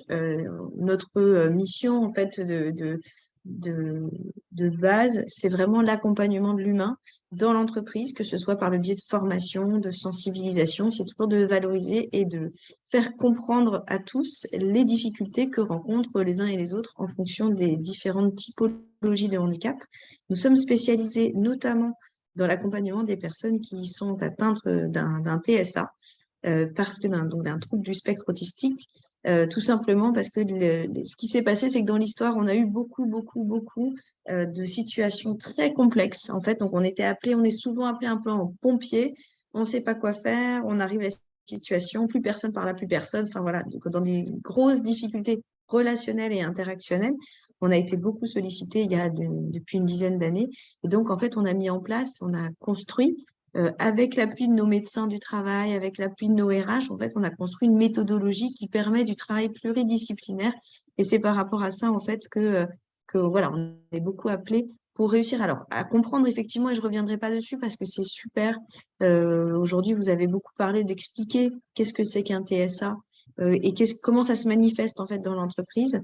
Nous, on est surtout appelés, vous savez, parfois aux prémices. C'est-à-dire qu'on a quand même cette grosse problématique, et là, vous le disiez très bien, docteur, de la personne, en fait, elle sent qu'elle est différente, elle a plein de compétences, ça se passe bien au niveau, on va dire, professionnel de base. Par contre, c'est autour, c'est pas forcément comprendre les sous-entendus, pas forcément comprendre le relationnel avec les autres collaborateurs, qui est-ce que je mets en copie de quel mail, etc. Et en fait, dans tous ces petits sous-entendus, des situations se crispent. Et donc, on a en fait des gens qui souffrent, qui sont en très grosse souffrance au travail. Et donc, on arrive sur des situations de fragilité professionnelle. Ça peut être temporaire, ça peut être plus durable. Donc, la personne qui commence à douter, à se dire, mais j'apporte des choses et en même temps, j'ai l'impression de ne pas être efficace. Voilà, donc on a mis en place toute une méthodologie. Je vous la présente rapidement, mais c'est vrai que là, l'enjeu, c'est vraiment de se dire qu'on fonctionne, et l'éthologie humaine, c'est vraiment un fonctionnement autour d'un contexte très particulier pour, moi, verbaliser ce que je perçois de la personne. On ne connaît pas l'éthologie, mais je pense qu'on connaît les profilers. C'est à peu près les mêmes métiers. Donc, le profiler, c'est côté criminologie. L'éthologie, c'est vraiment juste côté comportemental. C'est étudier un comportement dès que la personne, en fait, va se positionner, qu'elle soit oralisante ou non, parce qu'en fait, la conversation n'est pas forcément nécessaire. Et c'est pour ça qu'on utilise plutôt l'éthologie dans certains types de TSA, parce qu'ils ne sont pas toujours en capacité de pouvoir expliquer ce qu'ils ressentent, ce qu'ils ont comme difficulté, etc. Enfin, il peut y avoir une difficulté de transposition en mots de ce qu'ils ressentent. Et mon métier, c'est vraiment de les accompagner à poser des mots, à pouvoir faire aussi un lien avec le manager, avec le médecin du travail quand il y a des besoins, et toute l'équipe pluridisciplinaire qu'on peut mettre en place. L'idée, c'est toujours la même chose, c'est de se dire qu'un comportement existe dans un lieu professionnel parce qu'il y a un déclencheur, quelque chose qui crée, un ou plusieurs, amène un comportement, et les personnes autour, en fait, réagissent à ce comportement, cristallisent, s'expliquent les choses d'une certaine façon, il a fait ça pour ci, pour ça, etc. Notre métier chez Réseau H, c'est de faire du lien, de réussir à remettre, en fait, tout simplement, de la véracité et du factuel au milieu de tout ça, et d'accompagner aussi bien le collaborateur à verbaliser ses difficultés, à les comprendre. Je dis souvent aux gens, vous savez, la question du cognitif, c'est que la personne, elle n'a pas un autre cerveau, en fait. Elle n'a jamais pu savoir comment d'autres personnes fonctionnaient. Donc, on est toujours très en difficulté quand on est, alors porteur d'un TSA, mais cérébrolésé aussi, quand on voit qu'on n'arrive pas, qu'on a pu, qu'on peut essayer, mais qu'on n'y arrive pas. Et donc, on peut avoir ponctuellement des gens qui comprennent. Maintenant, sur du moyen terme, ça s'oublie. On attend aussi que la personne, elle fasse des efforts. Et ils entendent ce genre de choses qui peuvent être très complexes. Dans le cas des cérébrolésés, c'est particulièrement vrai puisque parfois, les capacités cognitives sont fluctuantes, ne sont pas les mêmes matin, soir, etc. Donc, il y a tout un accompagnement du collectif via ces groupes pluridisciplinaires, mais même des accompagnements plus directs, de réexpliquer, d'organiser les tâches de travail. Et en fait, on retravaille les comportements avec les personnes aussi pour probablement mettre à distance émotionnellement. C'est-à-dire qu'il y a aussi beaucoup d'incompréhension, de méconnaissance de leur situation, d'oubli parfois, parce qu'on est tous pris par une vie et qui peut être un petit peu chargée. On a tous beaucoup de travail. Donc, dans des moments où on aurait besoin de pouvoir se poser, de réfléchir, on n'est pas toujours en capacité. Je pense beaucoup aux managers qui sont en première ligne de ces situations, qui sont parfois assez peu formés. C'est-à-dire, comme le disait tout à l'heure le docteur, et je suis tout à fait en accord avec ça, c'est eux, ils ont leurs besoins opérationnels. Et à côté de ça, s'adapter, c'est pas qu'ils veulent pas, parce que je pense que j'ai jamais eu de retour où le manager m'a dit, moi, je veux surtout pas m'adapter, j'en ai rien à faire. C'est juste qu'ils sont prisonniers, eux aussi, d'un rythme. Et que s'il n'y a pas quelqu'un qui intervient un moment pour leur dire, mais attendez, là, on va prendre 2 secondes, on va réorganiser le travail. Voilà ce que vous voulez, ça, c'est votre objectif. Et voilà la façon dont la personne va pouvoir fonctionner. Et là, on s'adapte sur les rythmes, sur la façon dont la personne arrive ou pas à gérer de la polyvalence. Faut pas oublier que dans le cas du TSA, comme des lésions cérébrales, parfois on perd en polyvalence et en capacité d'adaptation. On peut aussi perdre en attention, etc. Donc ça, tout ça, vous le savez bien mieux que moi. Mais du coup, en fait, en arrivant avec des mots assez simples à expliquer une situation en disant, voilà, il y a votre perception, puis en fait, il y a aussi ce que la personne, elle dit qu'elle peut et qu'elle peut pas faire. Et en mettant, vous savez, un espèce de palier, parce que vraiment, on réorganise les tâches de façon très drastique au démarrage, qui est vraiment le minimum de polyvalence et que la personne trouve une routine, ça reste quand même une base sur ces difficultés-là, mettre en place une routine de fonctionnement. Et l'idée, c'est plus on la systématise, plus la personne va chercher à perfectionner le système, à trouver des solutions par elle-même, etc. Et arrivera plus facilement en fait à communiquer avec les différents intervenants. L'objectif étant bien que la personne devienne autonome là-dessus pour pouvoir communiquer et expliquer ses difficultés. Pour répondre aussi aux questions de comment ça se passe, parce que je sais qu'on en parle, mais très concrètement sur le terrain, si vous pouviez passer la slide d'après, ce serait super. Merci beaucoup. En fait, il faut vraiment se dire que je pense, et on est intimement convaincus chez Réseau H, qu'on ne sait pas travailler seul. Une situation, c'est plein d'acteurs différents, et c'est parce qu'on se met tous autour d'une table, parce qu'on a tous le même vocabulaire, qu'on dit tous les mêmes choses aux mêmes personnes, que les choses peuvent avancer. Il n'y a rien de pire, et notamment quand on travaille sur des personnes qui ont des TSA, porteuses de TSA ou avec des difficultés cognitives, d'avoir des discours différents ou de ne pas s'entendre sur ce qui est mis en place, d'avoir des discours entre guillemets incohérents. Du coup, moi, je mise beaucoup et on mise beaucoup sur de la pluridisciplinarité, travailler ensemble, acter, que ce soit les rythmes, que ce soit l'organisation, et de faire des suivis ponctuels. Ça, c'est hyper important de savoir où est-ce qu'on en est quand chacun a vu la personne, de pouvoir se remonter l'information. Voilà où est-ce qu'on en est, voilà comment ça évolue. Pour vous parler de retour d'expérience, j'ai choisi le cas d'une personne qu'on a détectée en fait, sur une de mes permanences, en fait, puisqu'on intervient en entreprise en permanence. Je détecte quelqu'un qui m'évoque tout ce qu'on a vu aujourd'hui sur le TSA, à savoir vraiment des grosses difficultés interactionnelles, une certaine dureté interactionnelle et un côté plutôt analytique, délogoré, une capacité à pouvoir parler d'intérêts spécifiques de façon assez longue. Je me dis, bon, et je lui en parle, écoutez, moi, je ne sais pas, je ne suis pas médecin, ce n'est pas mon métier. Par contre, pour travailler régulièrement avec des personnes porteuses de TSA, je vous invite à consulter un médecin psychiatre qui pourra éventuellement vous orienter. pourra réfléchir, voilà, est-ce que ça pourrait expliquer votre mal-être professionnel, parce que c'est tout un parcours, hein. Là, j'avais la personne, je pense qu'elle avait 45 ans, quelque chose comme ça. C'est tout un parcours de vie qui se trouve perturbé par cette situation. Et donc, ça va prendre un petit peu de temps, parce qu'en fait, aujourd'hui, ben voilà, le parcours est quand même un parcours du combattant pour arriver à se faire détecter. Mais en tout cas, la personne donc, a suivi, a vraiment fait la démarche, a été jusqu'à se faire reconnaître, hein, puisque derrière ça, elle a eu un diagnostic très précis, avec bien sûr donc le TSA révélé, avec voilà, toute la panoplie psychiatre, etc. Et on a commencé à partir de là, en fait, à mettre en place vraiment l'accompagnement au long cours. Déjà sur toutes les problématiques, on va dire plutôt émotionnelles, parce qu'on a tendance quand même sur le terrain à remarquer que c'est pas du tout la même façon de fonctionner. Quand on est dans un cadre professionnel, la personne porteuse de TSA a plutôt tendance à se focaliser sur les tâches qu'on lui demande, quitte à faire des choses qui pourraient, entre guillemets, empiéter sur les plates-bandes de la personne d'à côté, étant très focalisée sur son objectif de travail. Et du coup, mon travail d'abord, ça a été de faire comprendre ses émotions et les émotions des autres. Qu'est-ce qui se passe chez l'autre si quelqu'un fait quelque chose qui semble être de mon périmètre? Travailler sur la reconnaissance émotionnelle, travailler sur la compréhension aussi, donc la reconnaissance des émotions faciales, hein, qui reste parfois une grosse difficulté des personnes porteuses de TSA. On a eu un gros travail sur ces sujets-là. Et puis, tout ce qui va être l'aspect de communication. Comment je dis, comment j'arrive à exprimer mon point de vue, comment j'arrive à faire comprendre que je ne veux pas l'imposer, etc. Et donc, on a travaillé ensemble pendant, je dirais, 5 mois. Donc, à partir du moment de la reconnaissance, hein, j'ai vu la personne en permanence, puis après, ça a été un accompagnement individuel direct. Et pendant ces 5 mois-là, j'ai vu la personne se transformer et juste réussir à exprimer ses différences sans s'excuser de ses différences, mais en les intégrant dans l'échange. Et à partir de là, c'est ce que je lui ai dit d'ailleurs, je disais, mais en fait, une fois que tu as compris ça, tu as compris comment fonctionnait le monde de l'entreprise. L'entreprise n'est pas dans l'exclusion de base. On peut tous être différents dans la mesure où on sait expliquer sa différence et qu'on sait amener les bonnes terminologies pour que l'autre comprenne qu'on n'est pas là pour l'agresser, l'embêter, etc. En fait, on peut tous progresser. Le manager a aussi compris, a réussi. Alors, je ne dis pas par contre par là, parce que je ne veux pas décrire un monde magique, je ne dis pas par là que tout a été merveilleux et génial.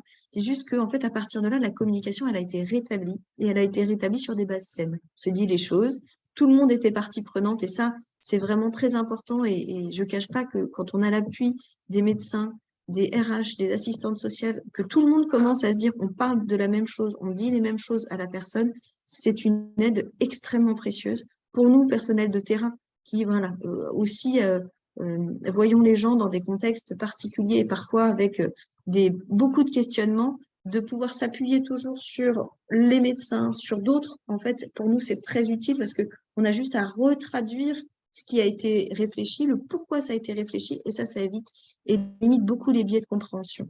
Voilà, j'ai fait un petit peu rapide puisque je sais qu'on est tous limités par le temps.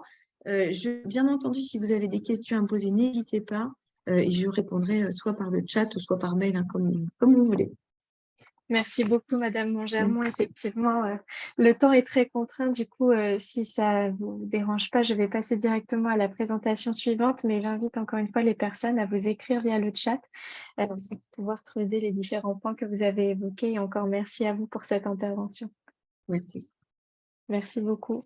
Et du coup, je vais tout de suite donner la parole à Xavier Benoît et à Christelle Ray qui vont nous présenter du coup le Virus Centre de réadaptation Coubert et les dispositifs qui sont attachés sur l'accompagnement des personnes cérébrolésées. Super, merci beaucoup Madame Goffard. Rebonjour à tout le monde. Déjà pour recommencer sur la base, UEROS, unité d'évaluation, de réentraînement et d'orientation socio-professionnelle pour les personnes cérébrolésées. J'insiste sur le socio-professionnel parce qu'il y a cette vision que l'UEROS accompagne que pour du professionnel et au contraire, on accompagne beaucoup sur le social et ou le professionnel. Ça veut dire que des fois, on accompagne sur le professionnel et des fois seulement sur le social, sur des activités socialisantes ou autres. Je vais laisser ma collègue Christelle Ray d'abord parler de l'antenne, parce que l'UEROS francilienne a un fonctionnement particulier avec des antennes et un stage UEROS, que je vous expliquerai juste après pour le stage. Bonjour à tous. Donc, effectivement, notre UEROS a la particularité de comporter 5 antennes qui sont réparties en Île-de-France. Donc, on en a une dans le nord de l'Île-de-France à Bouffémont, une à Garches dans l'ouest, un site à Poissy qui est relié à Garches, donc dans le 78, une antenne également à la Pitié-Salpêtrière à Paris et une antenne où je travaille qui est donc dans le 77 sur 2 sites, mais dans le 77, ça sera plus simple à retenir. Globalement, l'intérêt de ces antennes, c'est que ce sont des dispositifs qui sont libres d'accès et qui ont pour objectif de recevoir la demande des personnes ou des partenaires ou des proches, peu importe. On peut nous interpeller par simple demande. Il n'y a pas besoin d'une situation administrative particulière, pas besoin de dossier MDPH pour interpeller une antenne UEROS. Ce qui fait qu'on peut nous interpeller pour faire un point sur une demande d'insertion. Et comme le disait mon collègue Xavier, insertion sociale et ou professionnelle. Dans ce cadre-là, les personnes vont être reçues en accueil, évaluées si c'est nécessaire, avec des évaluations complémentaires type bilan neuropsychologique, mise en situation pratique, bilan psychologique, bilan médical. Et ces antennes ont pour objectif de pouvoir faire ressortir de ces entretiens et de ces évaluations des éléments de préconisation sur la demande des personnes. Donc, si la personne a une demande professionnelle, de pouvoir indiquer ce qui semble possible, quel dispositif pourrait sembler adapté, quelles actions semblent nécessaires.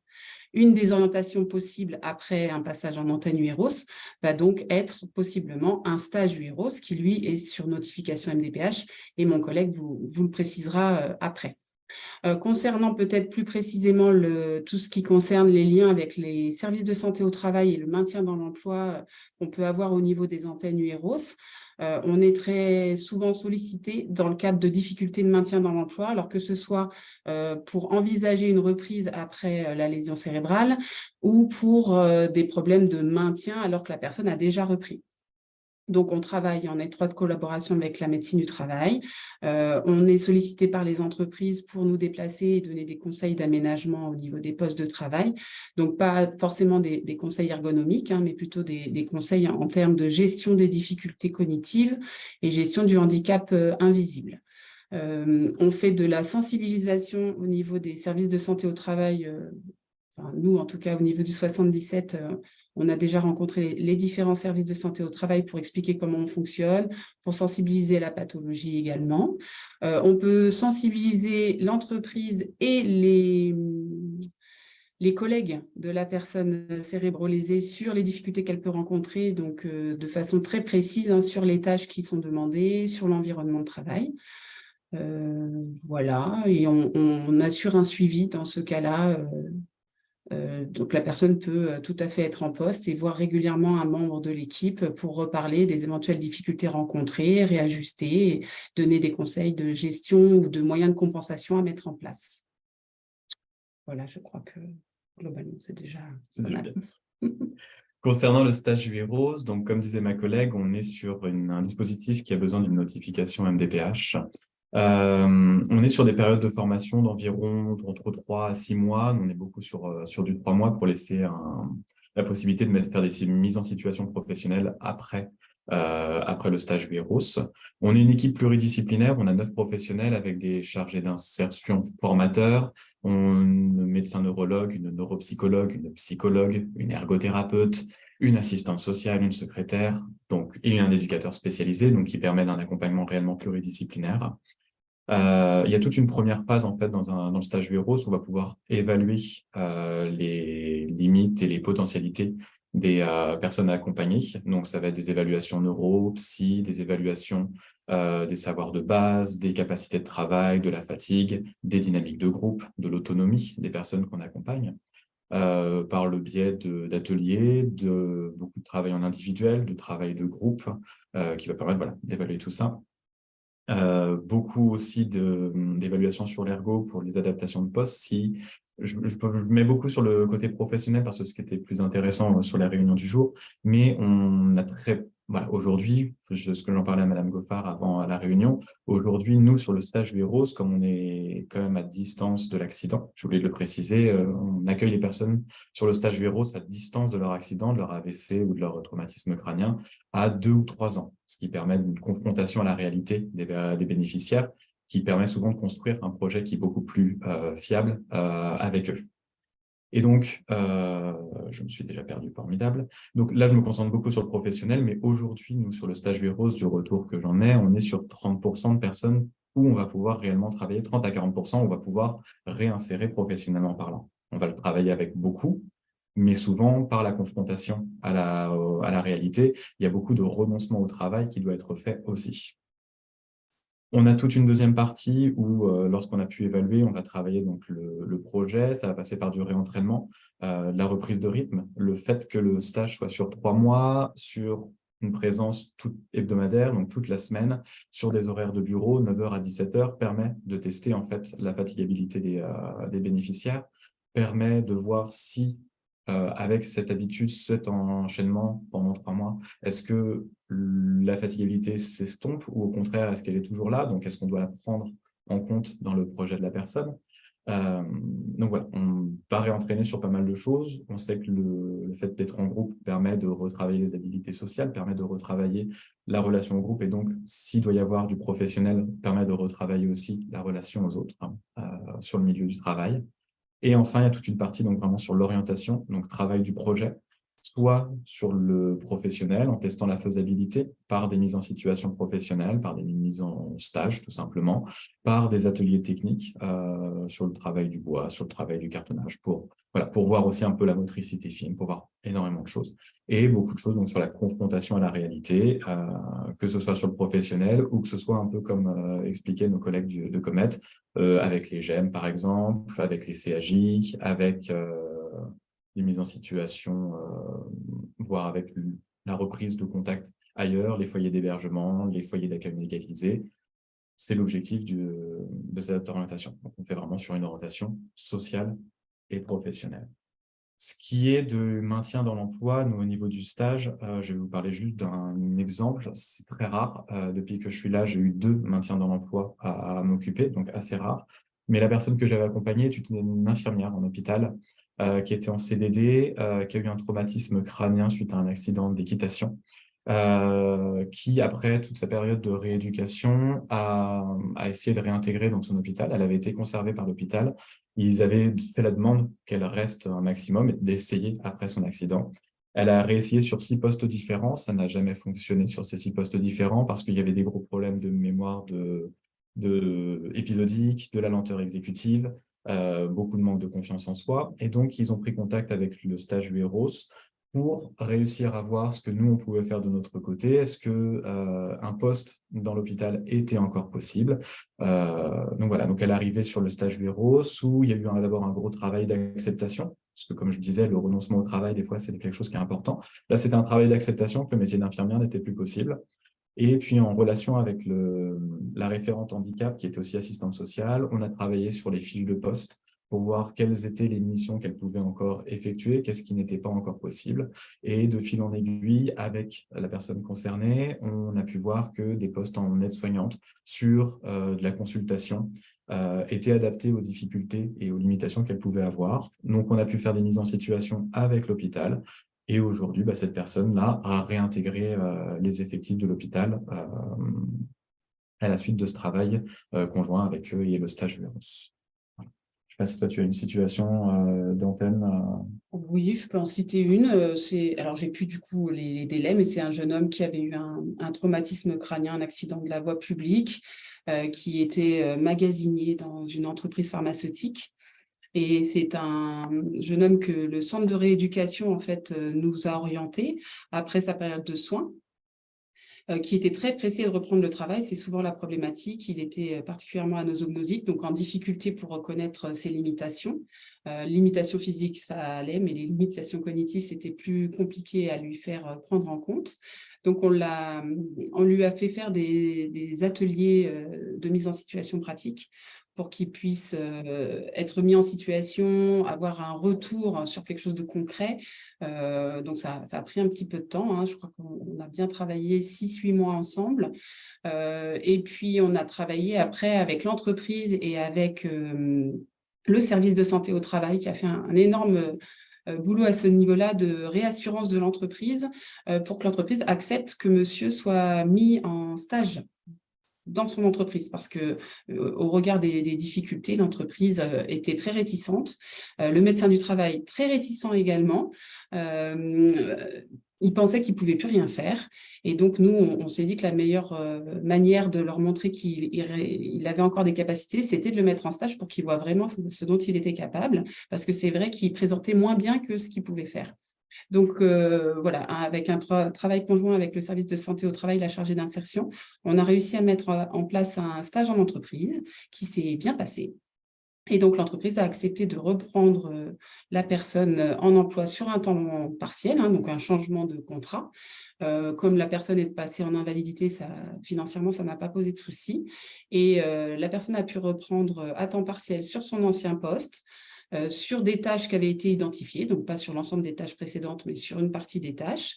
Et on a sollicité le dispositif emploi accompagné pour sécuriser la situation en emploi, ce qui fait que les collègues de l'emploi accompagné maintenant passent assez régulièrement. Au début, ils passaient toutes les semaines, et puis là, ils passent tous les 15 jours, tous les mois, pour faire le lien avec le manager, réajuster certaines tâches quand c'est nécessaire, et souvent rappeler à monsieur qu'il a certaines difficultés, qu'il doit faire attention à ci, attention à ça, et voilà. C'est de l'entretien, on va dire, sur le poste de travail. Merci beaucoup pour ces 2 témoignages. On est un petit peu en retard, mais il y a juste une petite question sur les délais pour bénéficier d'un stage UEROS et puis ensuite on passera à la Oui, bien conclusion si sûr. ça vous Donc convient. là, ça va être donc dès qu'il y a la notification, en fait, on reçoit les personnes en journée d'accueil, journée de contact, qui permet de voir si la situation dépend finalement d'un accompagnement stage UEROS ou au contraire d'un accompagnement beaucoup plus ponctuel ou s'il y a des relais qui se peuvent être faits rapidement. Nous, aujourd'hui, nous n'avons pas une grosse liste d'attente. Ça veut dire que le prochain groupe de août est déjà, enfin, il reste 1 ou 2 places et puis après les autres groupes, comme on essaye de faire des groupes par niveau, je mets des gros guillemets pour le niveau, mais en fonction du niveau intérieur, du niveau d'élaboration des troubles qu'ils peuvent avoir, des fois on décale un petit peu les entrées, mais il y a rarement plus de 3 à 6 mois d'attente avant une entrée en groupe en stage UEROS. Merci beaucoup pour votre réponse, Monsieur Benoît, et merci à tous les 2, Madame Ray et Monsieur Benoît, pour cette présentation très riche. Encore une fois, n'hésitez pas, voilà, à poser vos questions. Et on va passer peut-être à la conclusion. Encore un grand merci à tous les intervenants qui aujourd'hui ont pris le temps de participer à cet atelier et qui nous ont partagé à la fois leurs expériences et leurs expertises sur les questions d'accompagnement des personnes autistes et cérébro-lésées. Comme à chaque fois, lorsque nous organisons ces ateliers, nous vous proposons un petit questionnaire de satisfaction pour que vous puissiez nous partager à la fois vos envies en termes de sujets à traiter lors des prochains ateliers, mais aussi nous aider à améliorer la qualité voilà, de ces temps d'échange et de partage. Et c'est aussi l'occasion pour moi, avant de vous quitter, de vous dire qu'il y a un prochain atelier qui se tiendra du coup en octobre, qui portera sur les partenaires mobilisables en faveur de la formation dans le cadre du maintien en emploi, toujours sur un jeudi à 10h30 midi. La date vous sera communiquée prochainement. Et donc, ce sera l'occasion de nous retrouver pour échanger à nouveau sur les sujets qui, on l'espère, vous intéressent. Un grand merci à toutes et tous et encore un grand merci aux intervenants pour la qualité des interventions et à vous d'avoir participé et de faire vivre ces ateliers à chaque fois que nous vous les proposons. Merci beaucoup. Au revoir. Merci. Au revoir. Merci. Au revoir. Merci beaucoup. Au revoir. Au revoir.